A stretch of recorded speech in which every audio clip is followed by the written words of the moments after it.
하나님 말씀은 고린도전서 2장 1절에서 16절입니다.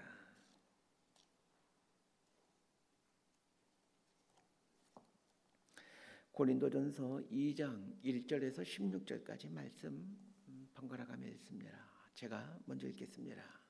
형제들아, 내가 너희에게 나아가 하나님의 증거를 전할 때에 말과 지혜의 아름다운 것으로 아니하였나니 내가 너희 중에서 예수 그리스도와 그가 십자가에 못 박히신 것 외에는 아무것도 알지 아니하기로 작정하였음이라. 내가 너희 가운데 거할 때에 약하고 두려워하고 심히 떨었노라. 내 말과 내 전도함이 설득력 있는 지혜의 말로 하지 아니하고 다만 성령의 나타나심과 능력으로 하여 너희 믿음이 사람의 지혜에 있지 아니하고 다만 하나님의 능력이 있게 하려 하였노라. 그러나 우리가 온전한 자들 중에서는 지혜를 말하노니 이는 이 세상의 지혜가 아니요 또 이 세상에서 없어질 통치자들의 지혜도 아니요 오직 은밀한 가운데 있는 하나님의 지혜를 말하는 것으로서 곧 감추어졌던 것인데 하나님이 우리의 영광을 위하여 만세전에 미리 정하신 것이라. 이 지혜는 이 세대의 통치자들이 한 사람도 알지 못하였나니 만일 알았더라면 영광의 주를 십자가에 못 박지 아니하였으리라. 기록된 바 하나님이 자기를 사랑하는 자를 위하여 예비하신 모든 것은 눈으로 보지 못하고 귀로 듣지 못하고 사람의 마음으로 생각하지도 못하였다 함과 같으니라. 오직 하나님이 성령으로 이것을 우리에게 보이셨으니 성령은 모든 것 곧 하나님의 깊은 것까지도 통달하시느니라. 사람의 일을 사람의 속에 있는 영 외에 누가 알리요? 이와 같이 하나님의 일도 하나님의 영 외에는 아무도 알지 못하느니라. 우리가 세상의 영을 받지 아니하고 오직 하나님으로부터 온 영을 받았으니 이는 우리로 하여금 하나님께서 우리에게 은혜로 주신 것들을 알게 하려 하심이라. 우리가 이것을 말하거니와 사람의 지혜가 가르친 말로 아니하고 오직 성령께서 가르치신 것으로 하니 영적인 일은 영적인 것으로 분별하느니라. 육에 속한 사람은 하나님의 성령의 일들을 받지 아니하나니 이는 그것들이 그에게는 어리석게 보임이요 또 그는 그것들을 알 수도 없나니 그러한 일은 영적으로 분별되기 때문이니라. 16절까지 함께 읽습니다. 신령한 자는 모든 것을 판단하나 자기는 아무에게도 판단을 받지 아니하느니라. 누가 주의 마음을 알아서 주를 가르치겠느냐? 그러나 우리가 그리스도의 마음을 가졌느니라. 아멘. 이 고린도 교회 안에 생긴 문제들 중 가장 심각한 문제는 이 분파 문제입니다. 파당을 지어 어떤 사람은 바울파, 어떤 사람은 아볼로파, 어떤 사람은 게바파, 어떤 사람은 그리스도파 이런 이름으로 서로 갈등하고 대립하고 있었습니다. 바울은 파당 문제가 이 고린도 교회의 가장 큰 문제라고 여기고 이 문제를 해결하기 위해 1장부터 3장까지 이 3장에 걸쳐서 이 부분을 다룹니다. 교회 안에 생긴 문제들의 출발점은 성도들이 그리스도인이 된다라는 것이 무슨 뜻인지를 모르는 데에서 시작됩니다. 그리스도인이 된다라는 것이 무슨 의미인지를 알게 된다면 교회 안에서 헛된 것들로 갈등을 겪거나 에너지를 소비하지 않습니다. 그래서 가장 중요한 것이 이 그리스도인이 된다라는 것에 대한 바른 이해입니다. 사도 바울이 이 분파에 대한 이야기를 하면서 왜 십자가에 대해서 그렇게 강조하고 있는 그 이유가 무엇인지를 알아야 합니다. 십자가는 그리스도인이 된다라는 것이 무엇인지를 가장 잘 설명해 주는 것이기 때문입니다. 십자가를 모르면 그리스도인이 된다는 것, 그리고 그리스도인으로서 살아간다는 것이 무엇인지를 모릅니다. 그래서 그리스도인은 끊임없이 십자가를 배워야 하고 십자가를 알기 위해 힘써야 합니다. 십자가를 모르면 그리스도인이 된다는 것이 무엇인지도 모르게 되고 그리스도인이 된다는 것이 무엇인지를 모르게 되면 그리스도인의 모임인 교회가 무엇인지를 모르게 됩니다. 그리스도인이 된다는 것이 무엇인지 모르고 교회를 이루게 되면 그 교회는 그냥 사람들의 모임이 되고 마는 거죠. 자, 1절에서 5절까지 말씀 함께 읽습니다. 시작. 형제들아, 내가 너희에게 나아가 하나님의 증거를 전할 때에 말과 지혜의 아름다운 것으로 아니하였나니 내가 너희 중에서 예수 그리스도와 그가 십자가에 못 박히신 것 외에는 아무것도 알지 아니하기로 작정하였음이라. 내가 너희 가운데 거할 때에 약하고 두려워하고 심히 떨었노라. 내 말과 내 전도함이 설득력 있는 지혜의 말로 하지 아니하고 다만 성령의 나타나심과 능력으로 하여 너희 믿음이 사람의 지혜에 있지 아니하고 다만 하나님의 능력에 있게 하려 하였노라. 바울이 고린도전서 1장에서 예수님의 십자가가 하나님의 지혜라는 말을 합니다. 예수님의 십자가를 통해 인간의 죄가 용서받는데 십자가를 통해 인간을 구원하시고 한 것이 하나님의 지혜라는 것입니다.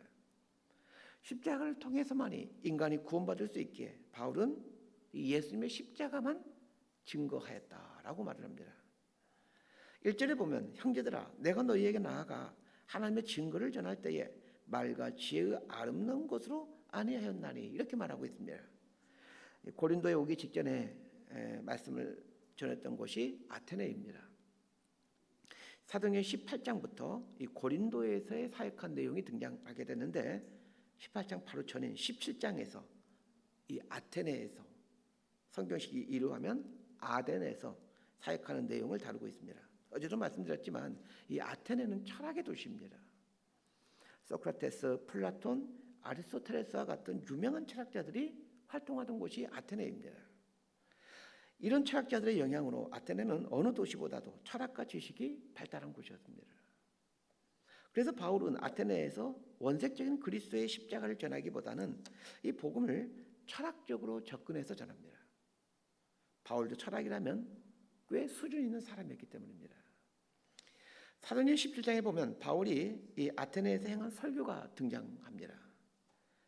그 설교를 잘 보게 되면 설교 내용이 참으로 현학적이고 철학적입니다. 바울은 철학의 도시에서는 철학적인 방법으로 예수님을 소개하면 그들이 아주 쉽게 예수를 믿을 줄 알았습니다. 그런데 결과가 좋지 않았습니다. 다른 지역과 비교해 볼 때 아테네에서의 열매가 가장 적습니다. 아테네에서 어쩌면 실패라고 할 수 있는데 아테네에서의 실패를 경험한 후 고린도에 왔습니다. 그런데 고린도라는 도시 역시 아테네와 비슷한 철학의 도시입니다. 이 고린도 아테네가 있는 지역을 아가야주라고 합니다. 같은 아가야주 가까이 거리이기 때문에 고린도 역시 아테네의 영향을 받아 철학이 발달한 곳이었습니다. 바울은 고린도에서는 이 아테네의 접근 방식을 내려놓습니다. 철학적으로 접근하지 않고 아주 원색적인 복음을 전합니다. 1절에 나오는 하나님의 증거를 전할 때에 말과 지혜의 아름다운 것으로 아니하였다라는 말이 그런 뜻입니다. 그러면서 2절에서 내가 너희 중에서 예수 그리스도와 그가 십자가에 못 박히신 것 외에는 아무것도 알지 아니하기로 작정하였습니다. 이렇게 말하고 있습니다. 아테네에서 실패의 교훈을 발판 삼아 고린도에서는 오직 예수 그리스도와 그분이 달리신 십자가에 대해서만 전하기로 결심했다는 겁니다. 자, 그런데 생각해 보십시다. 예수 그리스도와 십자가에 대해서만 가르치다 보니 사람들이 이게 논리적으로 이해가 되질 않습니다.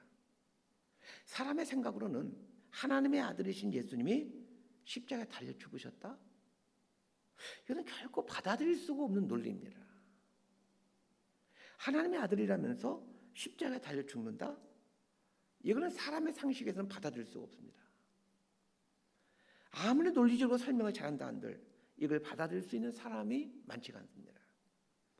그래서 4절 하반절에 보면 다만 성령의 나타나심과 능력으로 하여라는 말이 나오는 겁니다. 성령께서 조명해 주셔야만 하나님의 아들이신 예수님이 십자가를 지셨다는 것의 그 의미를 알게 되고 믿을 수가 있다는 얘기입니다. 그래서 5절에 보면 예수를 믿어 그리스도인이 되는 것은 사람의 지혜로 되는 게 아니라 성령님의 능력이 있다라고 말합니다. 그러면서 바울은 사람의 지혜와 하나님의 지혜에 대해 구분해서 설명합니다.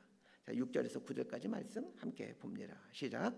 그러나 우리가 온전한 자들 중에서는 지혜를 말하노니 이는 이 세상의 지혜가 아니요 또 이 세상에서 없어질 통치자들의 지혜도 아니요 오직 은밀한 가운데 있는 하나님의 지혜를 말하는 것으로서 곧 감춰졌던 것인데 하나님이 우리의 영광을 위하여 만세 전에 미리 정하신 것이라.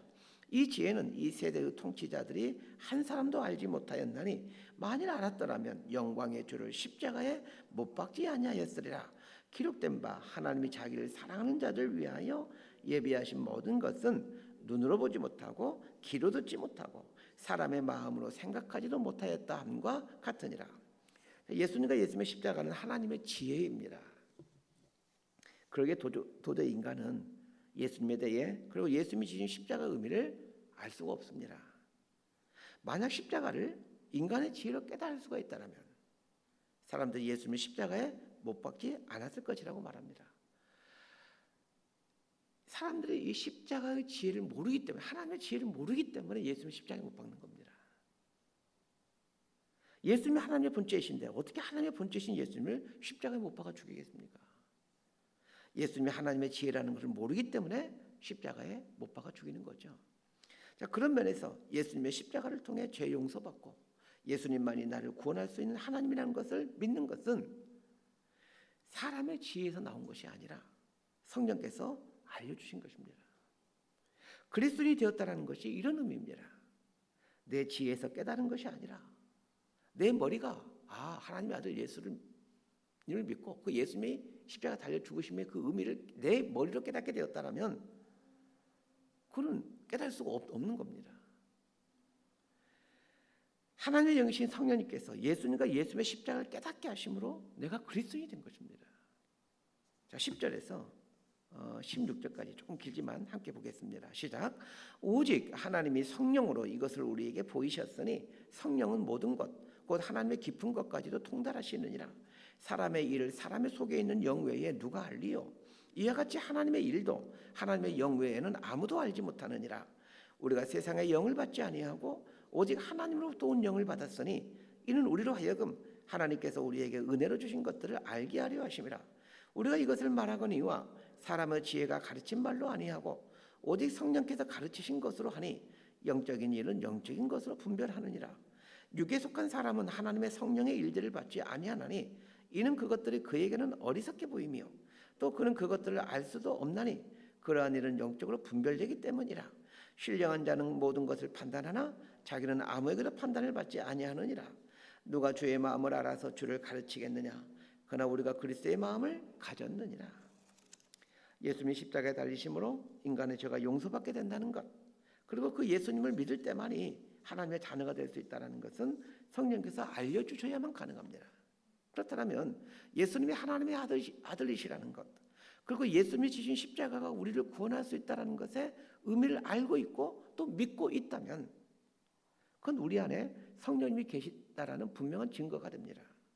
그런데 교회 분파에 대한 이야기를 하면서 왜 지금 사도 바울이 예수님과 십자가에 대한 이야기를 하는 것입니까? 사도 바울은 왜 이런 어렵고 신학적인 이야기를 지금 하고 있는 것입니까? 그리스도인이 된다는 것이 무엇인지를 말해주기 위함입니다. 그리스도인이 되었다는 것은 성령님께서 하나님의 지혜인 예수님과 십자가를 깨닫게 해주신 사람들이라는 말입니다. 그런데 성령님께서 깨닫게 하셨다는 말은 성령께서 거주하신다는 것을 전제로 합니다. 성령님께서 거주하셔야만 예수님이 깨달아지고 십자가가 깨달아집니다. 성령님이 우리 안에 계시지 않으면 아무리 예수님에 대해 설명하고 십자가에 대해 설명해도 이해가 되지 않고 믿을 수가 없습니다. 교회는 나올 수 있죠. 그래서 성령께서 계시지 않으면 교회는 나올 수 있지만 그 예수님이 이해가 되지 않고 십자가가 이해되지 않습니다. 그렇다면 그리스도인이 되었다는 것은 성령 하나님이 내주하신 사람이라는 말입니다. 그래서 다음 장인 고린도전서 3장 16절에 보면 이런 말을 하고 있습니다. 너희는 너희가 하나님의 성전인 것과 하나님의 성령이 너희 안에 계시는 것을 알지 못하느냐. 교회의 분파가 생긴 것에 대한 해결책을 말하면서 바울은 십자가를 말하고 있고 십자가를 깨닫게 하신 분은 성령이라는 것을 말하고 있고 성령이 너희 안에 계시다는 것을 말하고 있는 그 이유를 알게 됩니다. 그리스도인은 하나님의 지혜이신 예수님을 알고 성령님을 통해 예수님의 십자가를 알게 된 사람들인데 성령 하나님께서 너희 안에 계시는데 너희가 어떻게 분열하고 파당을 만들어 교회를 어지럽게 할 수가 있느냐라는 말입니다. 바울은 고린도 교회 안에 생긴 분열의 문제를 해결하면서 그리스도인은 어떤 사람인가라는 아주 근본적인 부분을 다룹니다. 저는 이 시대도 교회에 생긴 문제를 해결할 수 있는 방법이 이것이라고 생각합니다. 교회 안에 생기는 문제의 대부분의 문제는 인간관계입니다. 어떻게 그 사람이 나한테 그럴 수 있어? 이게 인간관계 문제의 대부분이죠. 인간적으로는 도저히 받아들일 수 없고 용서할 수 없습니다. 그러나 내가 그리스도인인 것을 생각해야 됩니다. 성령님이 내 안에 계신 그리스도인인 것을 기억해야 됩니다. 그래서 교회 안에 인간관계로 인해서 힘들 때는 내가 그리스도인이지.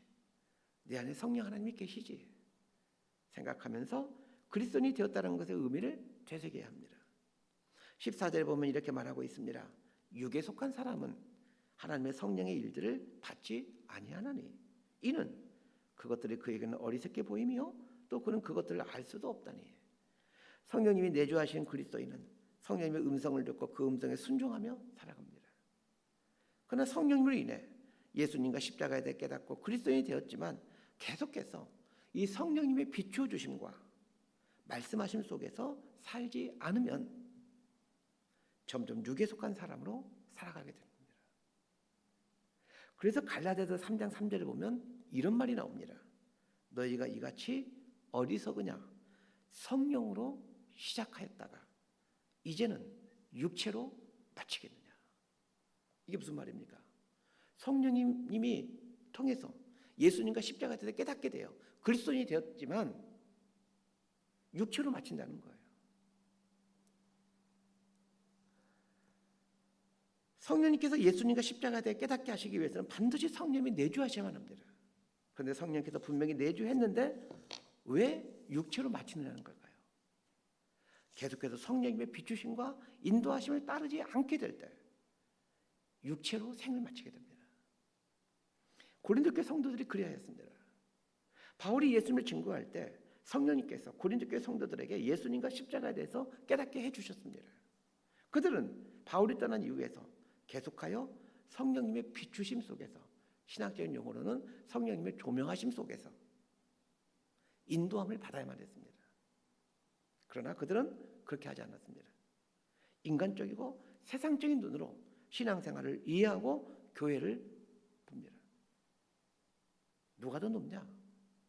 누가 더 공로가 많냐? 누가 이 고린도 교회를 만드는데 더 많은 공로를 가지고 있느냐? 이런 것들을 생각하게 됩니다. 그래서 파당이 생겨서 분열하게 됩니다. 성령은 결코 분열을 조장하거나 파당을 만들지 않습니다. 오늘 교회 문제, 조국교회 문제가 무엇입니까? 누가 주인이냐는 겁니다. 누가 이 교회의 주인이냐? 대부분의 교회가 이걸 가지고 싸우고 있습니다. 왜 그렇습니까? 성령님의 조명하심 속에서 삶의 인도함을 받으면서 계속 그렇게 살아가야 되는데 처음에는 성령님을 통해서 예수님을 알고 십자가를 의미를 알게 되는지 모르겠지만 성령님의 조명하심 속에서 삶을 살아가지 않습니다. 결국 육체로 생을 마감해 버리는 거죠. 말씀 정리합니다. 고린도 교회의 가장 큰 문제인 분파 문제를 해결한 출발점은 그리스도인이 누구냐는 것을 아는 것입니다. 그리스도인이란 하나님의 지혜이신 예수님과 십자가에 대해서 알게 된 사람들입니다. 그런데 예수님을 알게 하고 십자가가 하나님의 지혜라는 것을 알게 해주는 분이 누구입니까? 성령 하나님이십니다. 성령 하나님이 내 안에 내주하심으로 하나님의 지혜이신 예수님을 알게 하고 십자가를 깨닫게 하십니다. 그렇게 해서 그리스도인이 된 것입니다. 그렇다면 그리스도인은 누구입니까? 성령 하나님이 내주하시는 사람입니다. 성령님이 내주하시기에 내 몸은 성령의 전이 됩니다. 내 안에 성령님이 내주하시기에 우리는 매 순간 성령님의 인도하심을 따라야만 합니다. 그런데 성령님의 인도하심을 따르지 않고 어느 순간부터 내 생각대로, 육체의 소견대로, 내 고집대로, 세상의 방식대로 따라 살기 시작하게 되면 우리의 삶은 성령으로 시작했다가 육체로 마치는 삶이 됩니다. 우리 안에 이 성령의 계심을 믿으십시다. 그리고 성령님께서 매 순간 우리에게 말씀하시고 우리 삶을 이끌어가고 있음을 믿으십시다. 이걸 믿는다면 우리는 성령님의 인도하심에 삶의 문제를 맡길 수 있습니다. 삶의 모든 주권을 성령님께 맡길 수 있습니다. 삶의 문제와 주권을 맡길 때 성령님은 음성을 들려주십니다. 그 음성은 반드시 하나님의 성품에 합당한 음성들입니다. 그리스도인이 성화되어 간다라는 것이 이런 것이고 그리스도인이 교회를 이루어 성숙한 교회를 만들어 간다라는 것이 이런 것입니다. 성령의 음성을 구하며 매 순간 성령의 이끌어 가심에 따라 살아가는 저와 여러분이 될 수 있기를 진심으로 소망하고 축복합니다. 기도하겠습니다. 하나님 아버지, 교회 안에 생기는 모든 문제들의 출발점은 그리스도인이 된다는 것에 대한 그 깊은 의미를 모르는 데서 출발한다는 것을 알게 됩니다. 모든 문제들의 해결점도 그리스도인이 된다는 것의 의미를 아는 것에서 시작된다는 것을 배웁니다.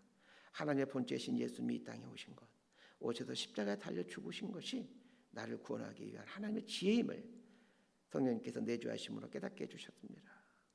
내 안에 성령님이 내주하고 있음을 알게 하시고 이 내주하고 계신 성령님의 음성을 듣고 성령님의 이끄심에 삶을 맡김으로 온전한 그리스도인으로 살아가는 저희들 되게 하여 주옵소서. 예수님 이름으로 기도드리옵나이다.